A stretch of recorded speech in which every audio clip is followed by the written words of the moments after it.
ఇంకా అది కాకుండా స్వచ్ఛ భారత్ కింద వచ్చిన వేరియస్ స్కీమ్స్ ఎస్టీపీస్ కానీ సాలిడ్ వేస్ట్ మేనేజ్మెంట్ ప్రాజెక్ట్స్ ఇంకా అన్ని కలిపి ఒక 2,000 కోట్ల వరకు ఉంటుంది. అంటే ఇంచుమించి 20,000 కోట్ల కంటే పైన రాష్ట్ర చరిత్రలో ఎప్పుడు కూడా ఒక్క డిపార్ట్మెంట్లో 20,000 కోట్లు ఇన్ఫ్రాస్ట్రక్చర్ వర్క్ జరిగేది లేదు.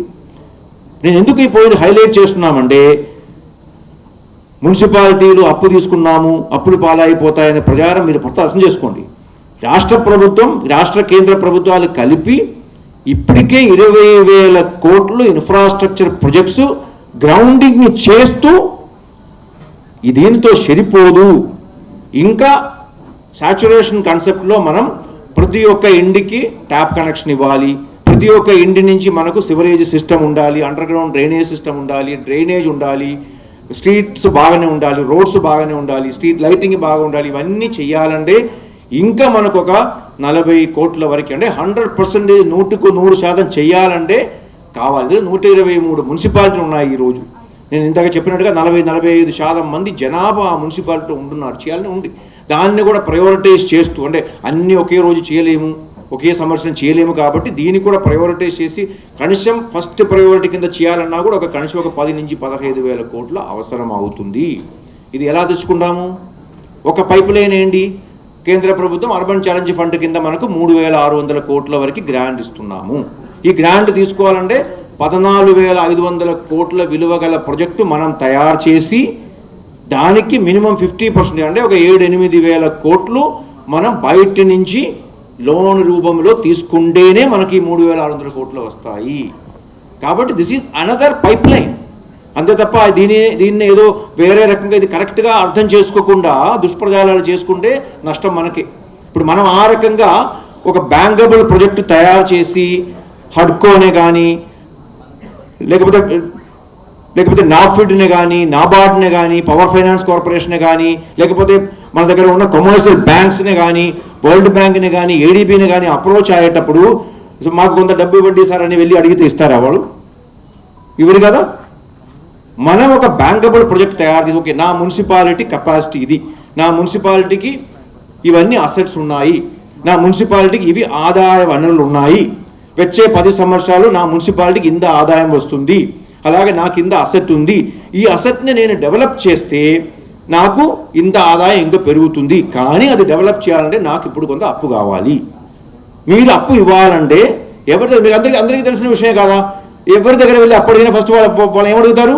నేను నీకు అప్పిస్తాను కానీ నువ్వు తిరిగి కట్టే స్తోమత నీకు ఉందా లేదా, నువ్వు తిరిగి కడతారనే నమ్మకం ఉందా లేదా, అంతే కదా, simple. That is what we are doing today. We need to take loan, no doubt about that. మనకు ఫండ్ కావాలి. ఫండ్ ఎక్కడి నుంచి తీసుకురావాలి? రాష్ట్ర కేంద్ర ప్రభుత్వాలు ఇచ్చిన ఫండ్ ఇవ్వగలిగినవన్నీ మ్యాక్సిమం మనం తీసుకున్నాం ఆల్రెడీ. మిగిలిన రాష్ట్రాలు కూడా రాన ఫండ్స్ కూడా, ఎందుకంటే గౌరవ ముఖ్యమంత్రి గారు కూడా కేంద్ర లెవెల్లో కూడా మాట్లాడుకుని మనకు అడిషనల్గా కూడా చాలా ఫండ్స్ వచ్చినాయి. కాబట్టి ఈ 20,000 కోట్ల విలువ గల వర్కులు మనం ఈరోజు ఇంప్లిమెంట్ చేయగలుగుతున్నాం. నౌ నెక్స్ట్ ఫేజ్ చేయాలంటే we have to look for resources. ఆ రిసోర్సెస్ ఎవరు మనకు ఓకే నువ్వు వచ్చి అడిగావు కాబట్టి నీకు ఇస్తామని చెప్పి ఎవరు ఇవ్వరు. That is the work we are doing. So each and every municipal commissioners ఇక్కడ ఎందుకు పిలిచామంటే మీరందరూ మీ మున్సిపాలిటీకి సంబంధించిన ప్రాజెక్టుని తయారు చేసి ఆ ప్రాజెక్టు పైప్ లైన్ ప్రిపేర్ చేసి బ్యాంకబుల్ ప్రాజెక్టుగా దాన్నే గుర్తించేటట్టుగా బ్యాంకింగ్ ఇన్స్టిట్యూషన్స్ గుర్తించేట్టుగా ప్రిపేర్ చేసి ఫైనాన్సింగ్ కోసం ముందుకు వస్తే 3,600 కోట్ల కాదు ఇంకా ఎక్కువ మనం తెచ్చుకునే అవకాశం ఉంది. ఈరోజు ఒక చాలా పాజిటివ్ విషయం ఏంటంటే ఈ యొక్క స్కీమ్ వస్తుందని మనం ముందే తెలుసు కాబట్టి మిగిలిన రాష్ట్రాలతో కూడా కంపేర్ చేసుకుంటే మనం చాలా ప్రిపేర్డ్గా ఉన్నాం. ఈరోజు మనం మన రాష్ట్రంలో ఉన్న 123 మున్సిపాలిటీని కూడా మనం వాళ్ళ ఒక క్రెడిట్ స్కోర్ అనేది తయారు చేయడం జరిగింది. వాళ్ళ యొక్క కెపాసిటీ ఎంత ఉందని చేసుకుంటే దీనిలో ఒక 70-75 మున్సిపాలిటీ వరకు మాత్రమే లోన్ తీసుకునే అవకాశం ఉంది. మిగిలిన 50 మున్సిపాలిటీలో ₹1 కూడా మీకు ఎవరు లోన్ ఇచ్చే కెపాసిటీ లేదు. ఎందుకంటే మీ మున్సిపాలిటీ ఆర్థిక పరిస్థితి అలా ఉంది. మీకు అందరికీ తెలుసు, మనం ఏమి ట్యాక్స్ పెంచడం లేదు, రేట్స్ పెంచడం లేదు, ఏం చేయడం లేదు కూడా. కానీ ఈ 70 మున్సిపాలిటీలో కూడా అది ఒక అంటే విశాఖపట్నం, విజయవాడ, గుంటూరు లాంటి పెద్ద పెద్ద మున్సిపాలిటీలకి ఒక 1000 కోట్లు కానీ 100 కోట్లు కానీ లోన్ తీసుకునే కెపాసిటీ ఉంది. కానీ చిన్న మున్సిపాలిటీకి వచ్చేటప్పుడు 1 కోటి 2 కోటి 3 కోట్ల కెపాసిటీ ఉంది. ఈ స్టడీ మనం ఆల్రెడీ చేసాం. రెండోది, ఈ మున్సిపాలిటీలో కూడా ఇప్పుడు క్రిటికల్ ఇన్ఫ్రాస్ట్రక్చర్ గ్యాప్ అనేది ఏంటి అని నేను ఇందాక చెప్పినట్టుగా 45,000 కోట్లు కావాలన్నీ చేయాలండి. దానిలో కూడా ప్రయారిటీ 1 ఏంటి, ప్రయారిటీ 2 ఏంటి, ప్రయారిటీ 3 ఏంటి అని తయారు చేస్తూ ప్రయారిటీ 1 చేయాలంటే 15,000 కోట్ల వరకు కావాలి. ఆ ప్రాజెక్ట్ ఒక షెల్ఫ్ ఆఫ్ ప్రాజెక్ట్ తయారు చేసి అందరు కమిషనర్కి చెప్పాము, మీరు దీనికి ఇప్పుడు డిపిఆర్ తయారు చేస్తూ దానికి మీకు ఎంత లోన్ కావాలి, ఎంత లోన్ తీసుకుంటే కేంద్ర ప్రభుత్వం నుంచి మీకు గ్రాంట్ వచ్చే అవకాశం ఉంది, లేకపోతే హడ్కో నుంచి వచ్చే అవకాశం ఉంది చెప్పడం జరిగింది. సో ఆ రకంగా ఒక ప్రణాళికాబద్ధంగా ప్రాజెక్టులు తయారు చేసుకుని మనం ముందుకు వెళ్తున్నాం. సో ఆ రకంగా చేసేటప్పుడు దీన్నే ఏదో వేరే ఒక అంశంగా వక్రీకరిస్తే అది కరెక్ట్ కాదు. రెండో పాయింట్, ఈ మధ్య ఒక పీపీపీ గైడ్ లైన్స్ ఇష్యూ చేయడం జరిగింది. ఎందుకు ఇచ్చేవి పీపీపీ గైడ్ లైన్? నేను ఇందాక చెప్పినట్టుగా మనం ఎవరి దగ్గర అది వరల్డ్ బ్యాంక్ కావచ్చు, ఏడీబీ కావచ్చు, హడ్కో కావచ్చు, ఎనీ బ్యాంక్ కావచ్చు, ఫస్ట్ వెళ్ళి అడిగేటప్పుడు వాళ్ళు ఏమడుగుతారు, మీకు ఇస్తాము కానీ ఇది 10 సంవత్సరాలు 15 సంవత్సరాలు లాంగ్ టర్మ్ లోన్స్. ఇది మీకు ఈరోజు మీరు లోన్ తీసుకుంటారు, మీరు తిరిగి కట్టేది ఎప్పుడు 10 సంవత్సరాల్లో. కానీ 10 సంవత్సరాల్లో వచ్చే రిస్కులు ఏమేమి ఉన్నాయి? ప్రభుత్వాలు మారచ్చు, లేకపోతే మున్సిపాలిటీలో భరణం చేంజ్ అవ్వచ్చు, మున్సిపల్ కమిషనర్లు మారిపోతాయి. సో ఇవన్నీ రిస్క్ కదా మీ లోన్ ఇచ్చే వాళ్ళకి. సో వాళ్ళు మీ మీద నమ్మకం కలగాలంటే ఏం కావాలి? వాళ్ళకి కొన్ని గ్యారంటీస్ ఇవ్వాలి. దానికి ఏం కావాలి? ఒక స్పష్టమైన పాలసీ కావాలి. ఎలా మీకు పెడుతున్నాము అంటే నాకు ఇంత అప్పు నేను ఇచ్చేము కాబట్టి దానికి మీకు నేను కొన్ని గ్యారంటీలు ఇస్తున్నాను. ఆ గ్యారంటీలు లేకుండా ఎవరికి లోన్ ఇవ్వరు. మనకు తెలిసిన విషయమే. నేనేం గ్యారంటీ ఇవ్వను, నేను లోన్ ఇచ్చేయండి అంటే ఎవరైనా ఇస్తారా? లేదు. నేను మీకు గ్యారంటీ ఇస్తాము, నమ్మకం కల్పిస్తాము. ఆ నమ్మకం కల్పించడానికి ఈ పాలసీ రిఫార్మ్స్ తీసుకోవచ్చు. అంతే తప్ప దీని ద్వారా ఏదో మున్సిపల్ సర్వీస్ ఎవరికి ఇస్తామని కాదు. మున్సిపాలిటీలో ప్రజలకి మంచి సేవలు అందించుకోవడానికి కావాల్సిన అన్ని మార్గాలు మనం వెతుకుతున్నాం. సో ఆ దాన్ని మీరు అందరూ అర్థం చేసుకోండి. So my request to all the municipal commissioners here is that ఈ 2-day వర్క్షాప్ అనేది మీ ఫోకస్ అనేది చాలా స్పష్టంగా ఉండాలి. అంటే ఈ వర్క్షాప్ కేవలం ఇక్కడ వచ్చి కూర్చుని పైన మాట్లాడిన వాళ్ళు చెప్పినది నోట్ రాసుకుని వెళ్ళిపోవడం కాదు. మీరు రేపు సాయంత్రం వెళ్ళిపోయే ముందు మీ మున్సిపాలిటీకి సంబంధించిన బ్యాంకబుల్ ప్రాజెక్ట్స్ ప్రతి ఒక్క మున్సిపాలిటీ కూడా కనీసం 1-2 బ్యాంకబుల్ ప్రాజెక్ట్స్ తయారు చేసి ఇక్కడ నుంచి వెళ్ళాలి. That is the capacity building year. అందుకే మీకు మెండర్స్ని కూడా చేస్తున్నాము. సో ఇవి ప్రిపేర్ చేసి మనం ముందుకు వెళ్ళాల్సిన అవసరం ఉంది. అంటే దీనిలో చాలా అంశాలు మన పీపీపీకి వెళ్ళినప్పుడు ట్రాన్స్పరెంట్ ప్రొక్యూర్మెంట్ ఉండాలి, స్టాండర్డ్ రిస్క్ అనాలిసిస్ చేయాల్సిన అవసరం. ఇవన్నీ మనం స్టేట్ లెవెల్లో ఈరోజు ఏపీ యూఎఫ్ఐడిసి ద్వారా ఒక పిఎంయూ ద్వారా అన్ని మున్సిపాలిటీస్ కోసం చేస్తున్నాము. చేసిన తర్వాత ఇప్పుడు మున్సిపల్ కమిషన్కి కెపాసిటీ. సో దీని యొక్క ఉద్దేశం అనేది చాలా స్పష్టం. రెండో ఒక ముఖ్యమైన అంశం నేను ఇక్కడ చెప్పదలుచుకున్నానంటే హడ్కో ఒక రోల్ ఏంటి అనేది. ఎందుకు హడ్కోతో మనం ఈ రకంగా చేస్తున్నామనే హడ్కో the partnership with హడ్కో is actually A win-win situation. ఎందుకంటే హడ్కో is also willing to give loan. కానీ లోన్ ఇవ్వాలంటే వాళ్ళకు కూడా మన మీద నమ్మకం కలగాలి కదా. నమ్మకం కలగకుండా ఇవ్వరు కదా. కాబట్టి మనం ఒక విష్ లిస్ట్ తీసుకెళ్ళి నాకు ఇన్ని ప్రాజెక్ట్ ఉంది సార్, నాకు ఇంత డబ్బు కావాలని నేను సంజయ్ గారికి లిస్ట్ ఇస్తే ఆయన నాకు డబ్బు ఇస్తారా? లేదు. ఏం కావాలి?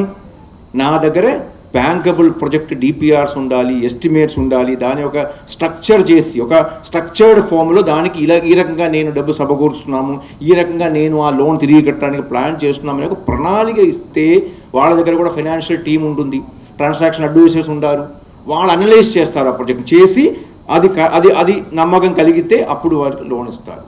సో ఇది వాళ్ళ యొక్క పాత్ర అనేది. దీనిలో నేను చివరిలో మళ్ళీ ఒకసారి మున్సిపల్ కమిషనర్స్ కోసం కాబట్టి మీరు ప్రాజెక్టు కన్సెప్ట్ నోట్ ప్రిపేర్ అంటే స్టెప్ బై స్టెప్ చేయాల్సిన డీటెయిల్గా మీకు చెప్తారు. But I'm just briefly telling this.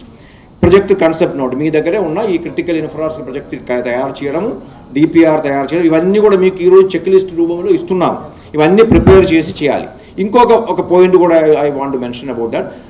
ఇవి కాకుండా మున్సిపల్ బాండ్ ద్వారా కూడా ఈరోజు మనం డబ్బు సమకూర్చుకునే ప్లాన్ చేస్తున్నాం. అంటే ఆల్మోస్ట్ 1000 కోట్లు మున్సిపల్ బాండ్.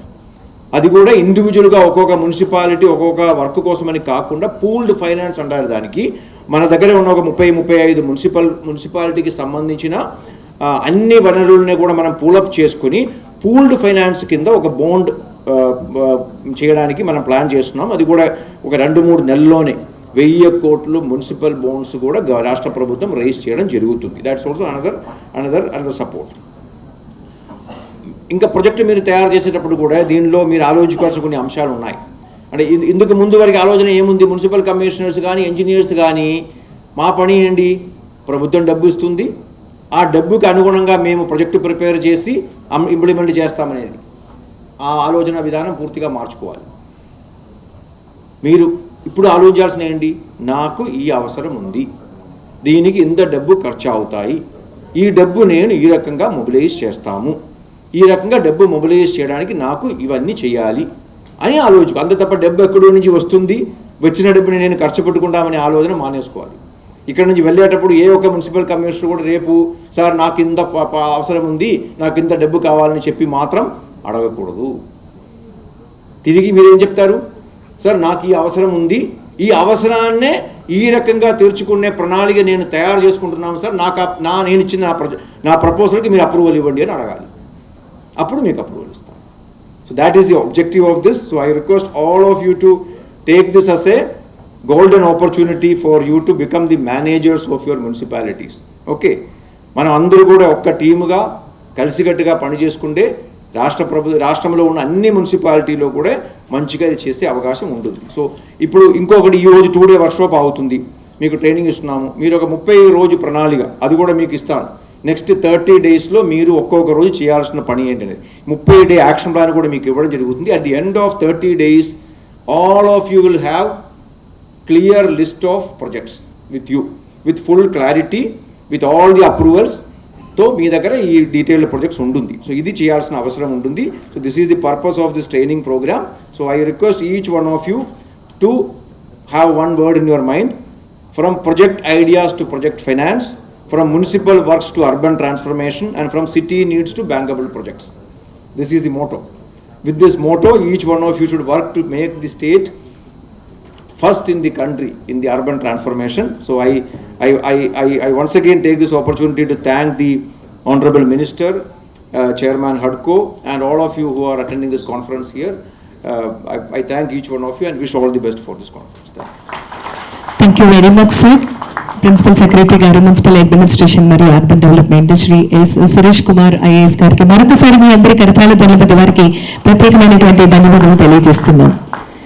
తదుపరి housing and urban development corporation limited గౌరవ చైర్మన్ మరియు మేనేజింగ్ డైరెక్టర్ గా చక్కటి సేవలు అందిస్తూ ఉన్నారు శ్రీ సంజయ్ గారు.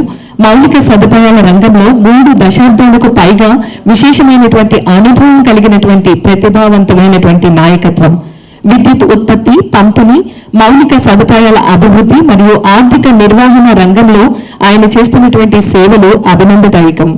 ఆర్ఈసీ లిమిటెడ్లో దీర్ఘకాలంలో మరి కీలక బాధ్యతలు నిర్వహించి సంస్థ అభివృద్ధికి ముఖ్యమైనటువంటి పాత్రను పోషించారు.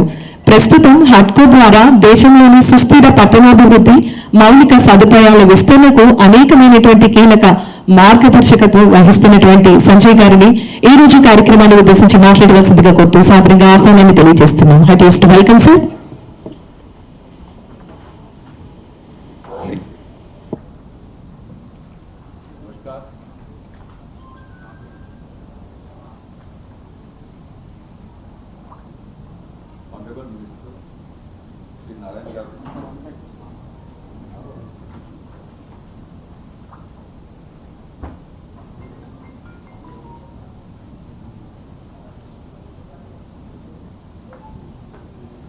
Honorable Minister Sri Narayan Garu, Sri Suresh Kumar Garu, Municipal Secretary, Sri Sampath Kumar, Commissioner CDMA, officers from the ULB, Government of Andhra Pradesh, and other friends. It gives me immense pleasure to be here, and since this is the first regional workshop that we are overtaking, and I would like to thank the UD department for taking the step of UCF forward. In fact, the state of AP is much progressed before the launch of the UCF guidelines. The state is such that the awareness level is very high. the projects were already there, and there was a awareness that the UCF fund is coming, and I'm sure that the state of Andhra Pradesh, under the leadership of Minister Sir and the committed Honorable Chief Minister Sir, the state will take the benefit of this Urban Challenge Fund. But I can tell you, my friend, that has already been elaborated by Mr. Suresh Kumar, that this fund is a Urban Challenge Fund. So there is a challenge in between urban and the fund. So this challenge will remain there at all the stages of the development of the projects, starting from the identification of the projects, conceptualizing the projects, making it bankable, then how the bankability has to be achieved, what kind of financial instruments are required, what kind of monitoring is required, whether the PPP players are available or not. And all these challenges that urban managers has to dealt with at every stage, at every point. So with this concept, HUDCO has came out, and it is beyond the lending, that because lending we are doing anyway across the country. So this is a step that HUDCO has taken, which is beyond the lending, and we are working as a developmental partner with the states. And I am sure that this step will go a long way in creation of the urban infrastructure. And as we all know that how our country is being urbanized, and the pace of the urbanization is very high. If I see the state of AP, there are a lot of strengths which can be harnessed, and the bankable projects can be created, starting from the longest coastline of more than 1,000 kilometers, the agriculture goods, the food grains, the farming projects, the fisheries, the maritime. So lot of leverage is there from the resource sides that the urban local bodies can create. And finally, the committed leadership of the Honorable Chief Minister is coming with a lot of good things, starting from the artificial intelligence, the quantum valley, the defense, the aerospace. So if ULBs are prepared to take the project in such areas, because lot of skilled labor will come, lot of skilled manpower will come, lot of urbanization will come, the monetization of land will happen.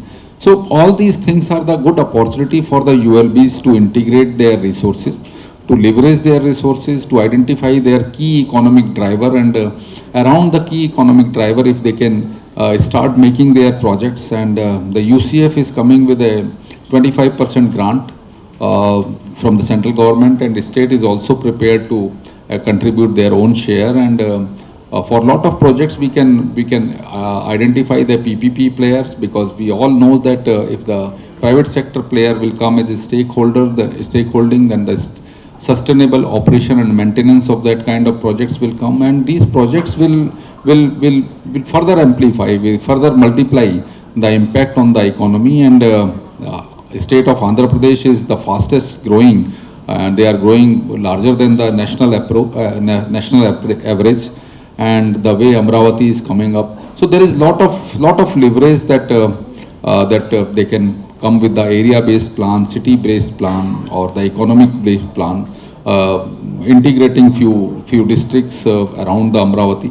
So all these things Minister Sir has already known, and he is a 24/7 person whenever we discuss anything, and his focus is very clear that how to create a very sustainable, bankable and viable atmosphere in the state of AP. And the way he understands the commercialities, the regulations, the progress, the development, the monitoring, and I'm sure that we all will take this opportunity to take the state forward. Thank you so much.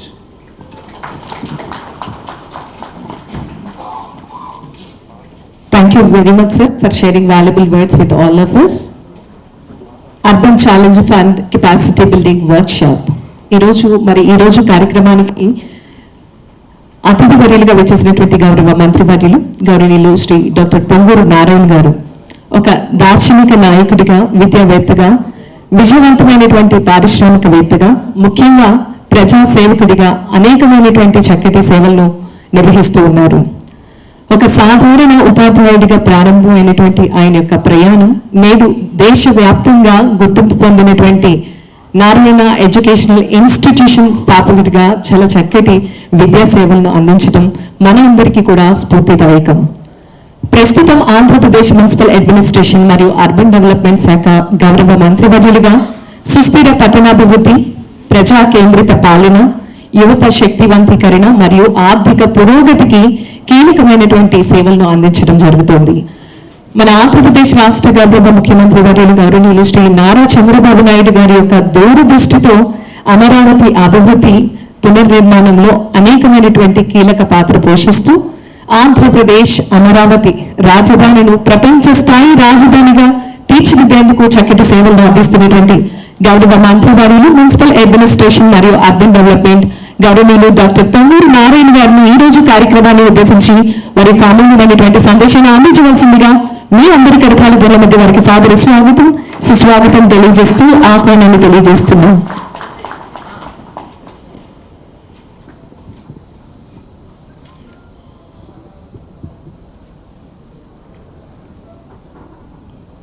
Respected HUDCO Chairman Sri Sanjay Kulsesti and Principal Secretary Suresh Kumar Garu,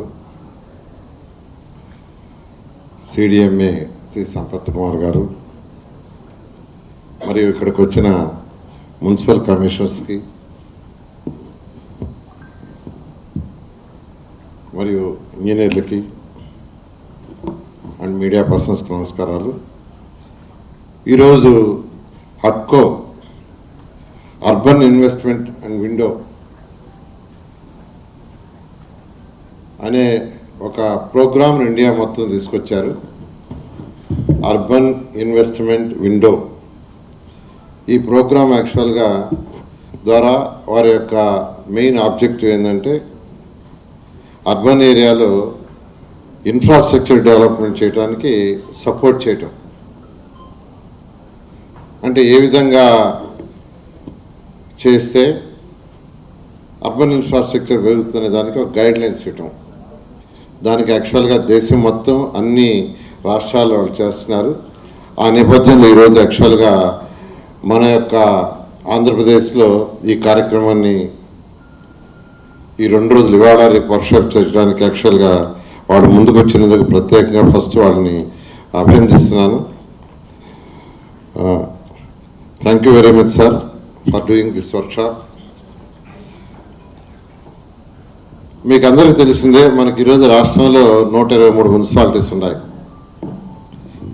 అయితే municipalities యొక్క ఆదాయం అంతంత మాత్రం, మనకు వస్తున్న ఆదాయం అంతంత మాత్రం.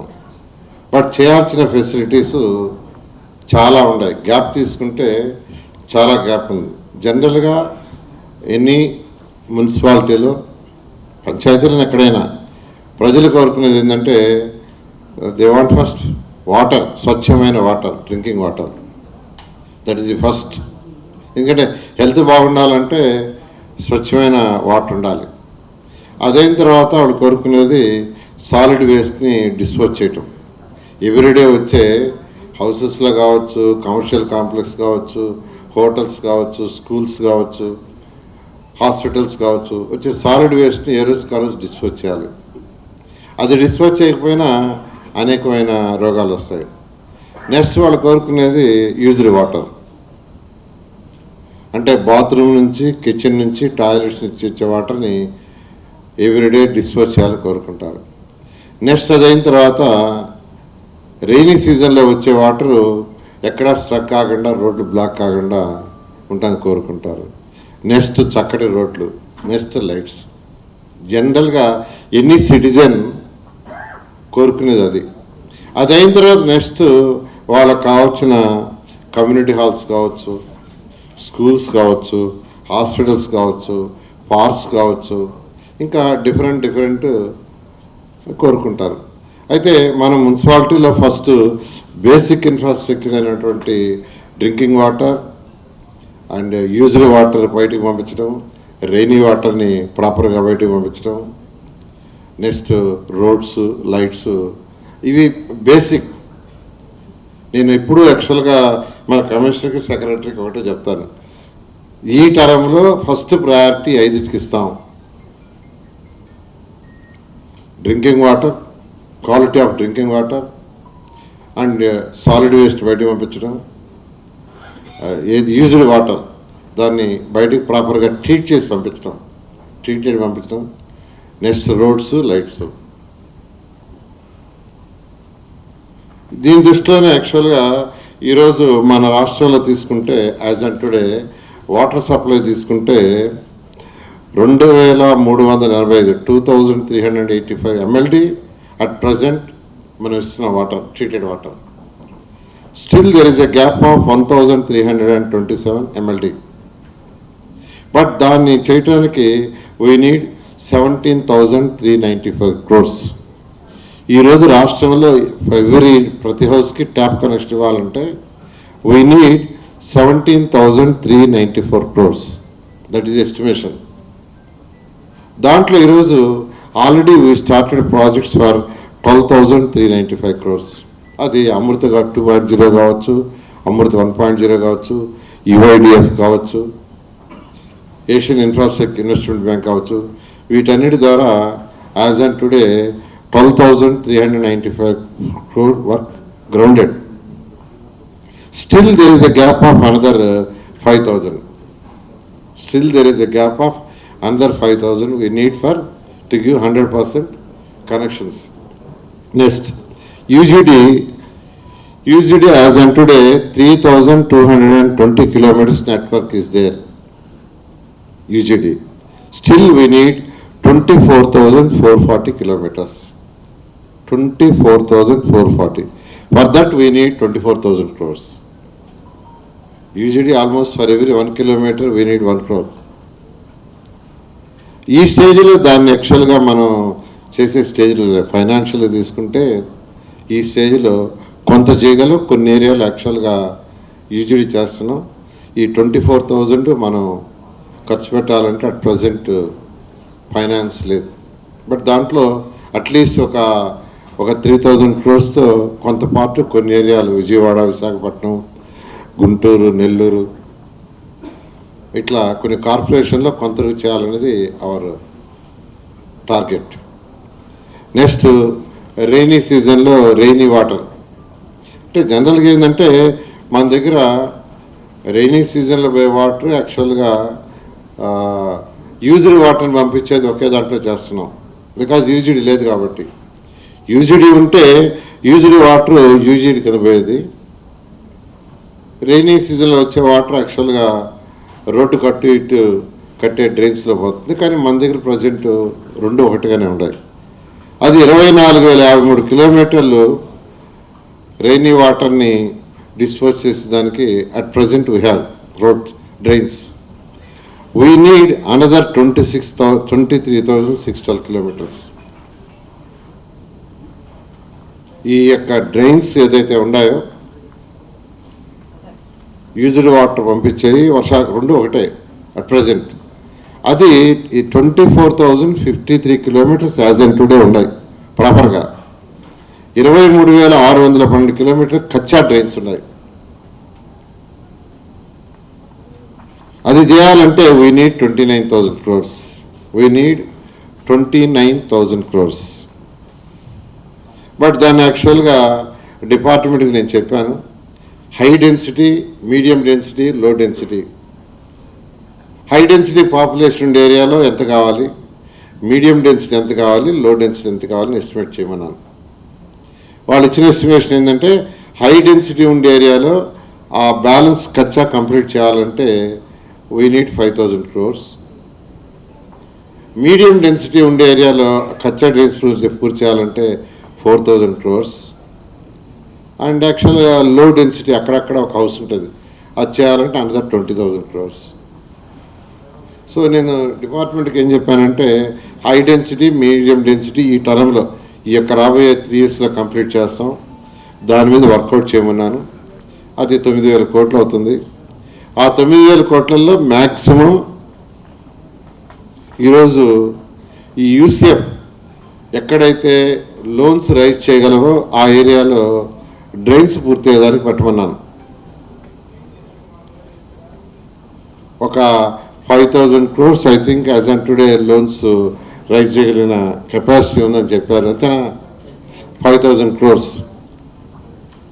ఆ 5,000 crores 25% మనకి UCFలో వస్తుంది. అంటే 1250 crores. సో రెండు కలిపితే 6250 crores. ఆ 6250 crores ఆ మున్సిపాలిటీస్లో 72 మున్సిపాలిటీస్లో ఫస్ట్ ప్రయారిటీ డ్రైన్స్ పూర్తి చేయడం. అయితే మిగతా మున్సిపాలిటీలు ఎలా అని మీరు అడగచ్చు.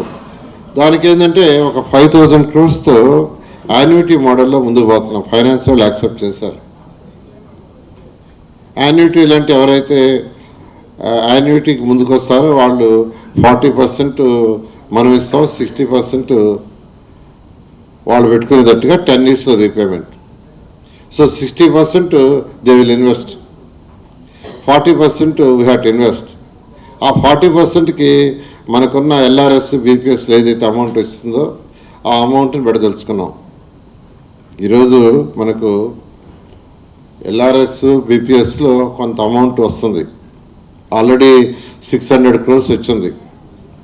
బట్ స్టిల్ అన్ని ఫైల్స్ క్లియర్ చేస్తే we are expecting around 1500 crores. So ఆ 1500 crores మనం మ్యాచింగ్ పెట్టుకుంటే ఒక 3500 crores యాన్యుటీ వస్తుంది. దాంట్లో ఒక 6000 crores యాక్చువల్గా 5000 ఫైనాన్స్ వాళ్ళు యాక్సెప్ట్ చేశారు. దాంతో యాక్చువల్గా ఏంటంటే మనం ఈ 72 మున్సిపాలిటీస్ ఏదైతే యూసీఎఫ్కి ఎలిజిబిలిటీ లేని మున్సిపాలిటీస్ ఉన్నాయో 123లో స్మాల్ మున్సిపాలిటీస్, వాటిలో డ్రైన్స్కి కంప్లీట్ చేయడానికి ఆ డబ్బులు ఉపయోగించే విధంగా ప్లాన్ చేసాం. ఏదైనా మనం ప్లాన్ చేసే ఫైనాన్షియల్ ప్లానింగ్ మీద మన మున్సిపాలిటీస్ డెవలప్మెంట్ ఉంటుంది. అంటే డబ్బులు లేవు, స్టేట్ గవర్నమెంట్ ఇచ్చే పరిస్థితులు లేదు. ఆల్టర్నేటివ్ ఏంటంటే జస్ట్ లైక్ హడ్కో ఆర్ గవర్నమెంట్ ఆఫ్ ఇండియా ఇచ్చే ప్రాజెక్ట్స్, అమృత్ కావచ్చు, అదేవిధంగా ఏషియన్ ఇన్వెస్ట్మెంట్ ద్వారా కావచ్చు, యుఐడిఎఫ్ ద్వారా కావచ్చు. ఇప్పుడు యూసీఎఫ్ వచ్చింది. యూసీఎఫ్ మొత్తం 4 lakhs crores పెట్టింది గవర్నమెంట్, సెంట్రల్ గవర్నమెంట్. 4 lakhsలో 1 lakh వాళ్ళు ఇస్తారు. రిమైనింగ్ 3 lakhs లోన్స్ ద్వారా కానీ స్టేట్ గవర్నమెంట్ కానీ పెట్టాలి. అయితే వాళ్ళ పాపులేషన్ రేషియోలో ఇస్తే మనకు 3600 కోట్లు వచ్చింది. మన స్టేట్కి వాళ్ళు 3600 కోట్లు యాక్చువల్గా ఇస్తున్నారు. మన షేరు 10,800 కోట్లు ఉండాలి, 10,800 crores. 3,600 వాళ్ళు ఇస్తారు, 25%. దానికి 75% 10,800, టోటల్ 14,400. ఈ 10,800 మనం బ్యాంక్స్ కానీ ఇలా హడ్కో కానీ వాటి ద్వారా రైట్ చేసుకోవచ్చు. రైట్ చేసుకోవాలంటే మున్సిపాలిటీస్ కెపాసిటీ ఉండాలి రీపేమెంట్. 72 మున్సిపాలిటీస్కి వచ్చింది ఆ కెపాసిటీ క్యాలిక్యులేట్ చేస్తే. అయితే ఏది చేసినా మనం చేయాలి. ప్రభుత్వ డబ్బు ఒక పైసా కూడా వేస్ట్ కాకుండా ఉండాలంటే ఇంజనీర్లు, కమిషన్ ఉండాలి. నేను అందరిని ఒకటే రిక్వెస్ట్ చేసేది, ఎక్కడైతే అవసరమో వాటిని ఎస్టిమేట్ చేయండి. నేను చాలా క్లియర్గా ఈఎన్సీ గారు కూడా చెప్పాను, అన్నెసరీగా ఉన్న వాటిలన్నింటి పగలగొట్టి కొత్తవి చేయొద్దు. ఎందుకంటే నేను కూడా ఎమ్మెల్యేనే. నేను ఎమ్మెల్యే నెల్లూరు సిటీలో ఈ మధ్య 4వ వార్డు ఉంటే ఆ వార్డులో విజిట్ చేశా. ఒక డ్రైన్కి శంకుస్థాపన పోతే ఆ డ్రైన్ పగలగొట్టాల్సిన అవసరం లేదు, కట్టాల్సిన అవసరం లేదు, కానీ ఎస్టిమేషన్ వేసి కట్టేశారు. డివిజన్ నెంబర్ 4 ఏమంటే చిన్న డ్రైన్గా ఉంది సార్ అని. చాలా పర్ఫెక్ట్గా ఉంది డ్రైన్. కచ్చా డ్రైన్స్ ఉన్నాయి. ఫస్ట్ కచ్చా డ్రైన్స్ చేసుకుని తర్వాత అటువంటి డ్రైన్స్కి రావాలా. అట్టగా కచ్చా డ్రైన్స్ వదిలేసి కచ్చా డ్రైన్స్ అంటే ఆ వార్డులో వర్క్ జరగాలనే ఉద్దేశంతో పెట్టారు. నేనైతే ఇంజనీర్లు అందరికీ చెప్పాను, ఎస్సీ గారికి అందరికీ అలా చేయొద్దు. అందువల్ల మీ అందరిని నేను రిక్వెస్ట్ చేసేది ఏంటంటే, నాయకులు అది పెట్టేయండి ఇది పెట్టేయండి పెట్టేయమంటారు, అది సహజం. అలా కాకుండా నిజంగా ఎక్కడైతే కచ్చా డ్రైన్స్ ఉన్నాయో యూ ఐడెంటిఫై దోస్ డ్రైన్స్, వాటిని మాత్రమే పెట్టండి. ఎన్సీ గారు కూడా మనం చెప్పారు, మీరు 29,000 కోట్లు ఎస్టిమేషన్ వేశారు, ఓకే, వాటిలో ఏది అవసరం ఏది అవసరం లేదో మీరు మరొకసారి అందరి దగ్గర చెక్ చేయించి అవసరమైన పెట్టించమని చెప్పాను. అందువల్ల మరొకసారి మీ అందరినీ రిక్వెస్ట్ చేస్తున్నాను. ఈరోజు వర్క్షాప్లో యాక్చువల్గా ఈ ఫైనాన్షియల్ ప్లానింగ్ వాటన్నిటి మీద వాళ్ళు డిస్కస్ చేస్తారు.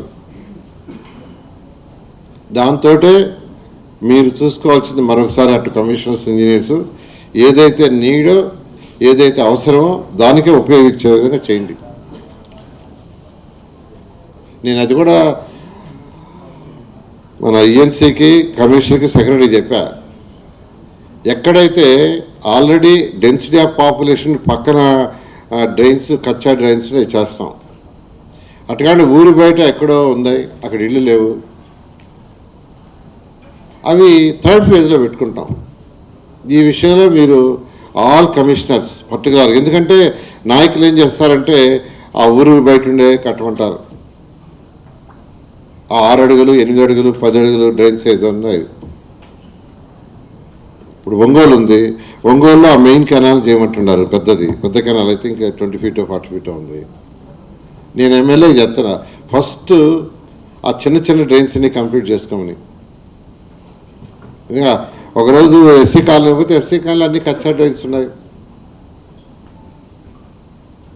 అక్కడే కాదు, చాలా కాన్స్టిట్యున్సీలో మా నాయకులు అడిగేది ఏంటంటే ఆ పెద్ద డ్రైన్స్ అడుగుతారు, అవి చేస్తాం, చేయమంటారా. ఫస్ట్ పాపులేషన్ ఎక్కడైతే ఉండారో అక్కడ ఉండే డ్రైన్స్ కచ్చా డ్రైన్స్ని ఇన్నిసార్లు ఎందుకు చెప్తున్నానంటే నేను నెల్లూరులో చూస్తున్నా, చెప్పాను కదా, వార్డ్ నెంబర్ 4లో నేనే ఇనాగ్రేషన్ చేశారు, శంకుస్థాపన చేశారు. చేసిన తర్వాత పోయి డ్రైన్ అంతా చూస్తే పర్ఫెక్ట్ డ్రైన్, బట్ సైజ్ చిన్నది ఉంది. కాబట్టి ఆ విధంగా చేయాల్సింది నేను అందరినీ రిక్వెస్ట్ చేస్తూ, సురేష్ గారు సెక్రటరీ గారు చాలా డీటెయిల్డ్గా అన్నీ చెప్పారు. మీరు వర్క్షాప్ని సక్సెస్ఫుల్గా చేసి మీరు యూసీఎఫ్ ఛాలెంజ్ ఫండ్, అది కూడా నాకు యాక్చువల్గా సంపత్ మీరు 3 నెలలు అని చెప్పారు, 3 నెలల లోపల అప్లోడ్ చేయాలని.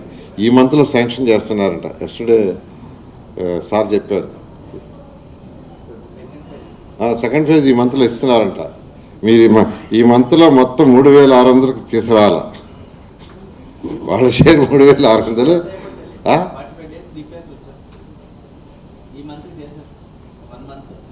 ఆల్రెడీ డిపిఆర్ చేస్తున్నారు కదా ఈఎన్సీ గారు, అవే ఈ మంత్లో మీరు శాంక్షన్ చేయించాలా. ఓకే, సో ఎందుకంటే మనకు మీరు మున్సిపాలిటీస్లో మీకు మిగిలిన డబ్బులతో ఇవన్నీ చేయలేరు. ఎంత మిగులుతుంది? కొన్ని మున్సిపాలిటీస్లో 5% మిగులుతుంది, అది రన్నింగ్ ఎక్స్పెండిచర్ పోగా క్యాపిటల్ ఎక్స్పెండిచర్కి 5% ఉంటుంది, కొన్నిట్లో 3%, కొన్నిట్లో ఏం చెప్పాలంటే నగర పంచాయతీలు అయితే -10%, -20%, -25% కూడా ఉంటుంది నగర పంచాయతీలో కొన్నిట్లో. కాబట్టి ఇటువంటి ప్రాజెక్టులని మనం మ్యాక్సిమం యూటిలైజ్ చేసుకుంటే పబ్లిక్కి బేసిక్ ఇన్ఫ్రాస్ట్రక్చర్ ఇవ్వగలం. దాని మీద ఫోకస్ చేయండి. తర్వాత కమిషనర్స్ అందరూ వచ్చారు కాబట్టి రెయినీ సీజన్ ఎంటర్ అయిపోయింది కాబట్టి సిల్ట్ మీద ఫోకస్ చేయండి. సిల్ట్ మీద మీరు అందరూ ఫోకస్ చేయాల్సిందిగా మరొకసారి రిక్వెస్ట్ చేస్తూ, ఈరోజు ఇంత మంచి ప్రోగ్రాం ఏర్పాటు చేసిన హట్కో సిఎండి గారికి, వాళ్ళ స్టాఫ్కి, మరియు ఈ మున్సిపల్ అధికారులందరినీ కూడా నేను ప్రత్యేకంగా అభినందిస్తూ ఈ యొక్క కార్యక్రమాన్ని 2 రోజులు బాగా సక్రమంగా చేయాలి మరొకసారి కోరుకుంటూ సెలవు తీసుకున్నాను. Thank you.